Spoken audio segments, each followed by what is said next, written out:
We live in a world where most have turned their backs on God. But God has not given up on the sons of men. He came to give light, so we do not have to walk in darkness. He conquered death, the empty grave proved this. He has appointed some to tell the world the good news. We are living proof. We are His living assembly, with the living word, for a dying world. Join us today. Hallelujah. Jesus Christ is Lord. Hallelujah. Jesus Christ is Lord. Hallelujah. Can you turn your Bible with me to the book of Isaiah chapter number 60. I'm reading from verse 1 and 2. Praise Jesus. Isaiah chapter number 16, I'm reading from verse 1 and 2. And I read, Arise, shine, for your light arrives. The splendor of the Lord shines on you.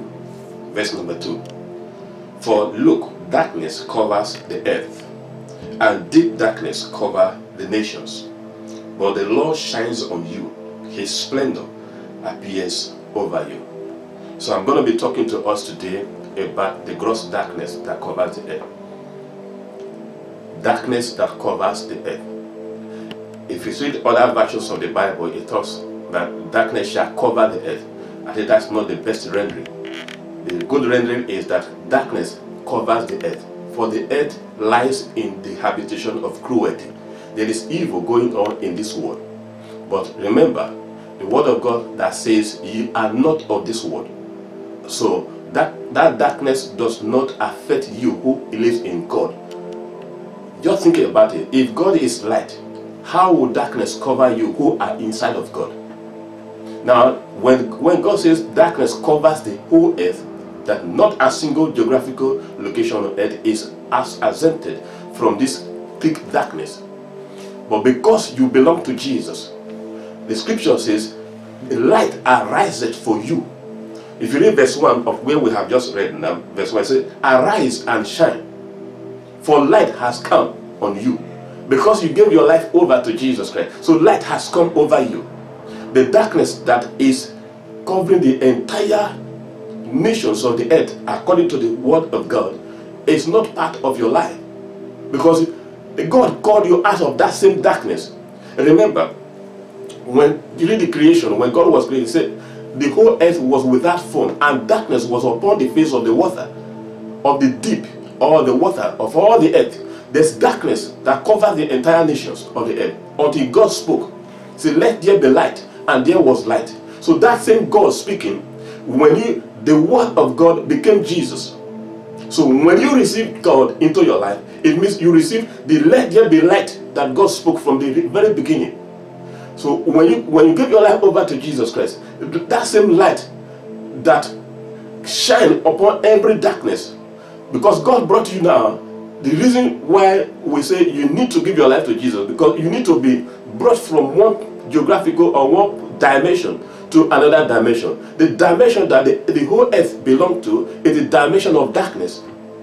So when your life is given over to Jesus Christ, that darkness is out of your life. You are lifted up by the power of God Almighty from that darkness, from that dimension of darkness, onto the marvelous light of God.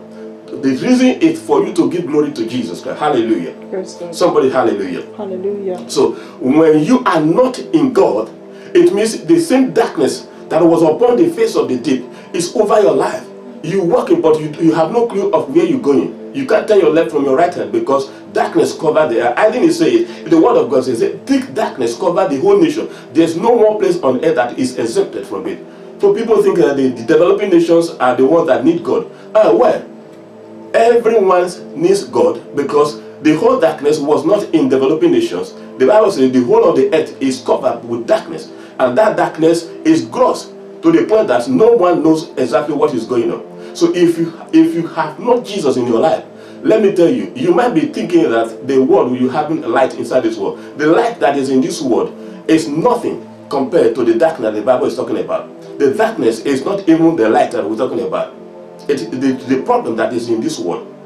We're going to look at what God says in Psalm chapter number 34. I want us to go there. Open your Bible to Psalm number 34. You'll be able to find out who and who is not in this darkness. Psalm number 34.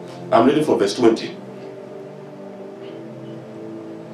Verse 20 of Psalm number 34 says, have respect unto thy covenant, O God, for dark places of the earth are full of the habitation of cruelty. Did you hear that? The Bible is saying the dark places of the earth, the ones we believers, we have been lifted from that dark place of the earth unto the light of Jesus Christ. Hallelujah. That is a good news for somebody. You are now out of that darkness. The scripture says darkness covered the earth, and the earth, verse 20 says, the dark places of the earth, the dark places where there is no light of God, the dark places of the earth is full of the habitation of cruelty. There are a lot of cruelty that is going on. There are a lot of darkness that is going on. By default, remember, this is not your fault now. By default, the calibration of this earth from the beginning is that darkness is on this earth. So it takes the light of God to be able to get out of this darkness onto the light of God. So when the Bible says the habitation of this earth, the dark place of this earth now, where there is no believer, where there is no church, where there is no somebody that call upon the name of God, the whole of that region, the Bible says they are subject to cruelty. There is evil going on. This is by default. You don't have to do them anything before that evil comes into somebody's life or come your way. It's by default. So when you come to God, hallelujah, there is a re-engineering work that the power of light does in your life. So when you come to God, you are re-engineered, you are recalibrated from that darkness onto the light of God. And what happened? When you are in darkness, there's cruelty. The Bible says the dark place of this is full of the habitation of cruelty. There are so much evil that is going on in dark world. Jesus put it this way. He said, no one that doeth good remaineth in darkness, because he comes out of darkness so that his work may be seen. Why do you have exhibitions in our day? Somebody invented something, you need to exhibit it for the whole world to see, because if you keep it by yourself, nobody's going to know about your exhibition, about your founding, about your discovery. So it comes to out of the darkness, and you put it especially into the internet so that everybody can see the work that you have done. That's how it is also. When God called you out of darkness, there's something that he wants to exhibit, and that exhibition is what gives glory to him. You can't exhibit anything inside of darkness. It is by light that revelations are given to sons of men. Light reveals, and the light of God is the word of God. So if you don't have the word of God, your whole life is in darkness. I didn't say that's what the word of my father said. Hallelujah. So we're talking about the gross darkness that covers the entire globe. No part of every country, every part of every country is included in this. God says that the whole earth is full of the habitation of cruelty. Because why? The light of God is not in every place of the earth. It is only those who believe in God that carries the light of God. Don't you think that the light you see on the street, they are light? These are not light. These are not the light we are talking about. We're talking about the ability for you to comprehend God. The ability for you to see that God is alive. For the things that God has created. All things that God has created. The scripture says in Hebrew, in Romans chapter number 12, it said the things that are created, they show you about the things that are not seen. So the things that are created, they speak of the glory of God. They show that God exists. For anyone who says that God does not exist, the Bible says that person is a fool. How can you say everything just came up from nowhere? Where is the nowhere? It's like somebody saying that the Ford car came up from nowhere. Nobody created the Ford car. Is that correct? No, it is not correct. Somebody sat down intelligently and put all the facilities together. That is where you have the automobile you're driving today. So it would be so foolish for you to say nobody created the automobile. That's exactly what you're saying. But look at around you. Look at the air that you breathe in. Look at the vegetation. Look at the sea. Look at the sun. And the scripture says the things that you see created by God, they show you that God is alive. Because all these things are put together for you to know that God exists. So if you still believe that God does not exist, you do yourself a very big harm. My message for you today is that you repent of that evil. Because it's an evil to think that God does not exist. It's also evil to think that Ford, who was created by Ford, does not exist. Somebody sat together put all this thing together, and became automobile that you are driving, and you yourself and myself are enjoying it today driving on the street. So it is going to be an insult for Ford, for somebody to say, no, this Ford car did not exist, and somebody did not create it, it just came on its own. From where? Out to where? Why can't we see new cars falling from somewhere today? Praise the Lord. So let's find out. We're still going to read the habitation of cruelty. I really want to emphasize on that. It is so dangerous to live your life without God, because you are living in darkness. You might be smart enough to live maybe 150 or 200 years on this earth, but remember, the word of God says the one who created this world that we are seeing today says he's going to come back again. This is the message that we are preaching. The message is that the word of God is the light. So the earth is full of darkness. My commission is that take the gospel, which is the light of God, to all the nations of the earth. So why? Because the nations are full of darkness. They don't know what is going on. They have no clue of what they are excluded and alienated from the commonwealth of light. So it is not the will of God. But I told you by default, the whole earth is in cruelty, is in darkness. Darkness means without God. It could be in knowledge, it could be in wisdom, it could be in understanding. Whatever it is that is outside of God is darkness. You live in darkness. So come out of the light, come out of the darkness onto the light that God has prepared for you. God is not going to force you out of darkness. This is why we preach the gospel. Whoever will respond to the gospel of Jesus, which is the gospel of light and the gospel of life, to that person, God gives the power to come out of darkness onto his marvelous light. And how will this work? How does this work? I did not understand it when I did what God said I should do. But today, I have no regret taking that decision to allow Jesus into my life. There is no regret of that decision. Many years have gone by. It gets sweeter and sweeter by the day. The more closer you are, the more of the mysteries of God that you discover.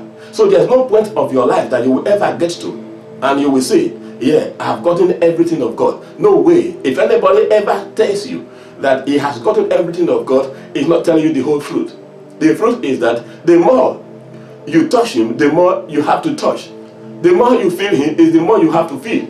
So you can't, there's no single church on earth, there's no single individual here on earth that will ever boast that he has gotten all of God. No. The Bible says God is multifaceted. There's so much. It might be one particular church is just seeing the right hand side of God.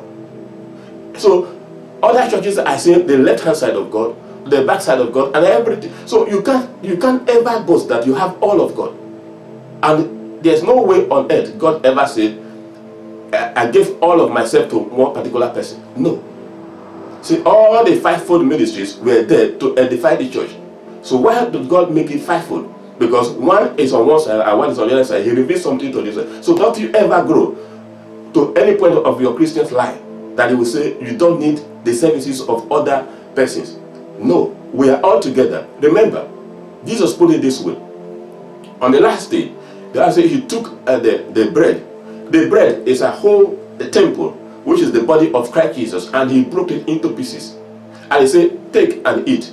So the pieces A and pieces B and pieces C and onto pieces Z form together, coming together to form a unified temple of God. So whoever receives a piece, he should not boast that he has gotten all the other pieces together. No, somebody else has other pieces. When you gather all these pieces together, this is the revelation now. When you gather all the pieces together, it forms a temple of God. And that temple is being built by God himself. Hallelujah. So there's no way on earth you will have all of God. If you have your mind like that, recalibrate your mind again. You need God, and you need the services of God from one person or the other. You be an apostle, be a prophet, be a teacher, be a pastor, whatever it is, be an evangelist. You need all. And when all this come together, we now form the whole loaf of bread, which is the body of Christ, which is the temple that God has built for us. Hallelujah. That's a revelation for somebody. Now let us see Isaiah chapter, no, we are reading that same Isaiah chapter 60, verse 22. Go quickly to verse 22 of that place.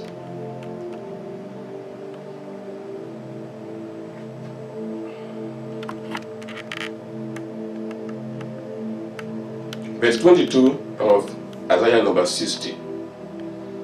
If you found it, say amen. Amen. Now it says, verse 1 says, the least of you will multiply into 1,000, and the smallest of you will become a large nation. When the right time comes, I, the Lord, will quickly hasten to do this. Is he talking about those, the generation that have the light of God?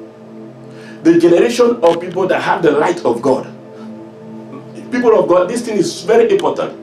If you don't belong to God, all these promises that God made is alienated from you. You are far away from the promises. The only way you can be part of what God promises is, first of all, taking the first step to do the right thing. And the right thing is giving Jesus the opportunity or the right, the foot to come into your life. Without Jesus inside of your life, you do not belong to God. You will not make heaven. There is no amount of good things that you do on earth that will give you automatic qualification to enter into the kingdom of God. It's not even the things that you do. It is what God has done for you. Whoever hath the Son hath life. Whoever hath not the Son of God has no life in him. The kind of life we're talking about now is the life of God that carries the light of God. If you don't have it, you are still living in darkness. And the Bible says the darkness covers the earth. For those who have the light of God, look at what God says here. In verse 22, the least of you, the least of all the one that has the light of God, will multiply as 1,000 into 1,000. And the smallest of you will become a nation. The smallest of you will become a big nation. When the Bible talks about nation, it talks about, I put it this way, it's like a profession. That all the areas that you belong, you will be the one that is in charge in that area. The reason why God called me and yourself out of darkness is for the expansion of the kingdom of Jesus Christ. That he wants you to have him so that he can express himself from you to the nations that you belong to. Are you a student? You belong to the student nation. Are you a lawyer? You belong to the lawyer nations. Are you an engineer? You belong to the engineering nation. These are the nations, different nations. Whatever. Are you a politician? You belong to the political nation. So all this was put together becomes the nation that God talks about. Hallelujah. And he said, one having life of God as a politician, he will become like 1,000. That he has the ability to replicate himself. Not you doing it. This is the work of God. This is the wonder of the gospel of Jesus. So mightily grow the word of God. It grows mightily. They may try to fight you. They may try to obstruct you. They may try to bring it down. They may try to oppress you. But just hang on to God. They are not doing it to you. They are doing it to God. By default, again, listen carefully. By default of the world, it is darkness that is inside this world. So you are coming into a world that is already calibrated in darkness. And you try to establish the light of God. Boy, you're going to face persecution. Whoever will serve God will suffer persecution. Because you're trying to establish a strange thing in a life that is already established in darkness. You are telling them, no, this what you are, the kind of life you are living is not the right one. They'll tell you, they'll say, you from a blue world. What do you mean? You tell somebody who is a thief, who enjoys stealing and fraud, and you're telling him to leave what he's doing onto another kind of life. He wouldn't understand you. Because by nature, by default, he is being engineered to think that what he's doing is the right thing. That is the kind of darkness. So it takes patience and takes really rigorous work to be able to recalibrate his own mind onto thinking that what he's doing is wrong. You can do it, I cannot do it. It is the gospel himself, which is Jesus Christ, that is able to do it. The one that corresponds to me and you is to tell them the good news. If they dare change their mind, dare believe Jesus Christ, that is where the re-engineering work of the gospel begins from. He has to re-engineer his mind and recalibrate it because something went wrong.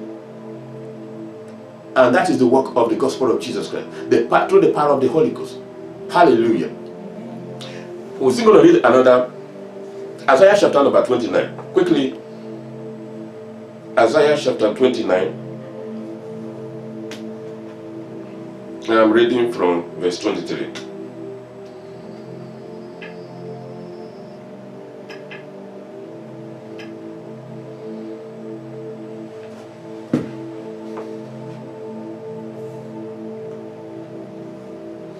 Praise the Lord.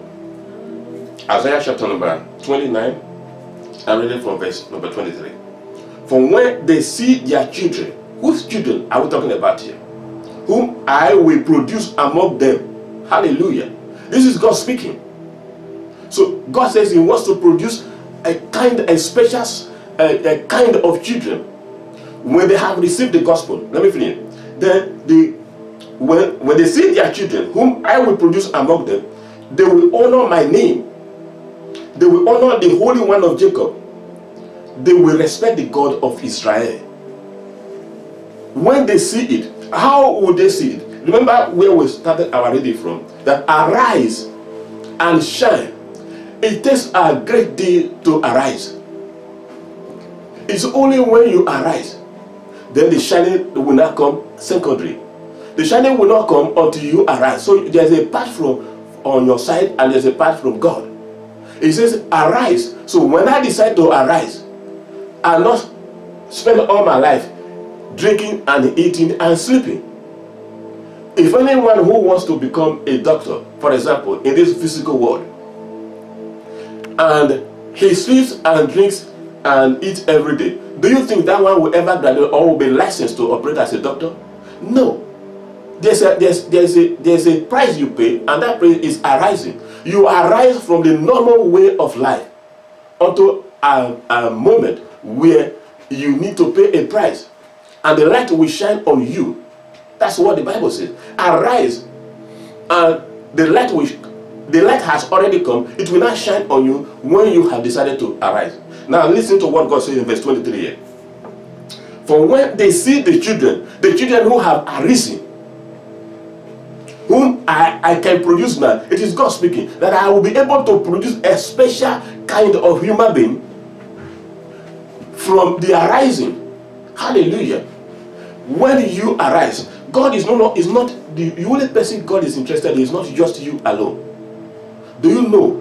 He said, one shall pursue 1,000. So God is looking at you. Look at what Jesus have been able to produce on earth. One person who obeyed God. Look at the children that He has risen up for God. Now it calls for challenges now. Think about your life. Since you have ever given your life to God, how many people have you brought to Jesus Christ that you can boast of? This is the ones that have, by the grace of God, that are led unto the kingdom of light. So that when that day comes, when the roll is called, hallelujah. When there's a song that says, when the roll is called up yonder, what will you do? When the roll is called on yonder, when the roll call is made of people who was to give an account of how they spend their life on this earth. When the roll is called up yonder, when the roll is called up yonder, when the roll is called up yonder, I'll be there. You'll be there when the roll call is made. And maybe a testimony galore is opened up in the kingdom of heaven. I say, okay, thank God you made heaven. While you were on earth here, the time that God has given to you, the time that God has allocated to you on earth, come and tell us how you play with the time, how you manage the time that God has given to you. What are you going to tell the congregation? For the saints will be gathered together. And God, Papa God is there, the Holy Spirit is there, Jesus is there, the Spirit of just men made perfect are all there. All the men that have gone before us now, they were all there. King David is there, King Solomon is there, Abraham is there, Abel is there, and Apostle Paul is there. And when the opportunity is given to, probably given to Apostle Peter, say, Peter, okay, how did you spend your life on earth? He said, boy, I suffered and suffered, I was hung and I was killed, and I died in the gospel. And Paul will be given the opportunity, probably give the microphone, I'm just dramatizing, that you spent your life for. That the government of your country did not allow you to preach the gospel, or you don't have money, or you were sick. Is that a testimony that are you going to give before God Almighty? Where others are saying, I died, I was sawn into pieces, I was thrown into the oil, I was crucified for the sake of the gospel, but I never gave up. What will you and myself testify? It calls for real thinking. Let us think, for the time is coming and the time is short when the roll call will be called in heaven. What will you tell God that you have spent the precious time that God has given to you to do? Is it for yourself that you build houses? That is not the testimony that will be accepted for you. That you bought the flashy cars, that you bought a private jet. Is that what you're going to tell God Almighty? The Bible says Jesus is the richest of all, for all things were created by God, and through him. He never will ever say, I have a private jet. What has private jet got to do with salvation of human being? That is for yourself. We're talking about the life that you live. Look at what God said. Verse 23. Let's quickly. Isaiah chapter 29, verse 23 said, for when they shall see the children, they shall see the children whom I have produced among them, they will honor my name. Do you think if you say you built flashy houses and bought flashy cars as a testimony, do you think that one will honor the name of God when you are called on the roll call? Think about that. Pastors, apostles, evangelists, lay people, and everyone that is called by the name of God. Do you think this ones will be acceptable testimony on that day? He said, when they see the children, the world will see the children. Why? What will make the world see us? The Bible says, is it because of the light of God that is in us that will make the world? He said, kings shall come to the brightness of your light. Nations shall come to the brightness of your light. Politicians, I told you, by nations, it's the kind of place that you are working. Your profession is a nation. It's if you are a politician. So what other politicians will see will come to the brightness of your light. That's what God says. Isaiah chapter 29. Can we read it again? Verse 23. For when they shall see my children, whom I have produced among them. Is God producing something in you? Think. Do you allow the Spirit of God, do you allow the gospel of Jesus to produce something in you? Or did you give your life to Jesus for you to be the Lord of your life? There's a reason why God called you out of darkness. He said that you might show forth the praise of him that called you out of darkness unto his marvelous light. So there is a marvelous light, and it's only that marvelous light that can produce something that the world will see.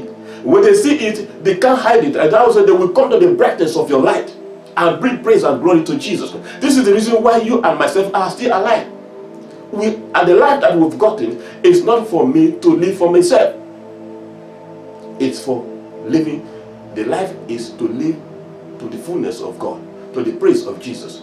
If my life is not bearing fruit because of the kingdom of Jesus Christ, the Bible says, it shall be cut off. If salt shall lose its taste, wherewith shall it be salted? It said, it is good for nothing. It is trodden down, and men will step on it. Don't allow your anointing, the calling of God and the anointing of God placed in your life to become saltless when men will begin to tread it upon their feet. I will produce children. When they see my children in you, I will reproduce. It says, thousands shall come from thee. That's what the scripture says. The essence of the gospel is for us to reproduce. Jesus did that and gave us as an example. He had disciples. He said, the work that you have given to me, I have finished it. Have you finished your work? Have you ever started? Are you still on the way? Do you still love God? This wonderful God. Don't you ever think that trouble will leave this world? God says the earth is full of darkness, full of problems. But thank God we are not in this world. Our citizenship is in heaven. And by that, then we shine for the praise and the glory of God, for the world to see us and come to the brightness of our light. You don't have to do it yourself. God himself will do it by the power of the Holy Ghost. Just allow God. Arise. That's what the Bible said. Arise. Arise from your wickedness. Arise from your sinful nature. Arise from whatever has held you bound. And the light will shine on you. It is only when you have arisen that the light will not shine. That is the order, that is the pattern of God. It is not the light that will shine before you arise. You have to arise first before the light shines on you. Praise the Lord. You want to become a medical doctor, then you have to pay the price first. Then before the license will be issued to you. You wouldn't get the license before you start. No, you start first before you get the license. That is the order. And that's how God also do his own thing. Arise first, then the light will shine upon you. Praise the name of the Lord. It's my prayer for you today that you have heard the word of God, that the word will be able to change your life. The first part that I want God to change your life is your mindset. Let your mind change. That the life God gave to you is not for you to live for yourself. It is for God's youth. That God can express his own life, his own hand upon your life. That all that may see the brightness of his own light in you and come to that light so that you can reproduce children for God. The whole world lies in darkness, in habitation of cruelty. There are cruelty in this world. There are evil going on in this world. They will not stop. The only thing that will stop is that you get out of the evil world and come to the light of God. When you are in the light of God, you'll be able to see the evil that is in this world. While you are there, you wouldn't be able to see it because you are part of the system. The system is corrupt. The system is corrupt. The system is corrupt. You wouldn't see the corruption while you are still there. It's only when you have come out of it that you will be able, by the power of God's light, to see the wickedness that is in this evil world. You can't change it. I cannot change it. If that be the case, then the only one that can change it is first of all you change from there onto the light of God. When you have done that, then we'll be able to allow God to use us to bring as many from this darkness world onto the light and the saving light of the gospel of Jesus. This is the whole job that God has given to humanity. My own, take my gospel to the ends of the earth. So take my light to this dark world. Are you going to do something about your own today? Praise the name of the Lord forever. I am happy that you have heard the word of God. I want you to bow down your head as we pray together. Father, in the name of Jesus Christ, your word has been delivered. And I thank you, Lord, for your faithfulness. I thank you for your greatness. I thank you for the power of your word. The word is the only one that can break into darkness. For you said, let there be light. While there was darkness, you said, let there be light. And we are now become the light of God. Jesus said, ye are the light of the world. So we have now become that light that can break into darkness and rescue as many that will listen to you, oh God, through the voice that will speak from the gospel. Anyone that will dare believe in Jesus Christ will be taken out of darkness unto this light, this wonderful light of God, to show the praise of your name. So I thank you. I have delivered your word. It's my prayer, Lord, that, Lord, by the power of your spirit, that their heart, oh God, will be met, the heart of flesh, to receive this wonderful word of the saving power of God. There's no other way God could save humanity. It has to be through the gospel of Jesus. And that is what I have spoken to them, Lord. So, Lord, keep them and protect them, Lord. It is the devil that is deceiving humanity. Cause them, oh God, to see the light so that they can make the decision to accept Jesus as Lord and Savior of their life. And their life will never be the same again. Thank you, Father. I praise you and I worship you. In Jesus' name. Amen. Praise the Lord.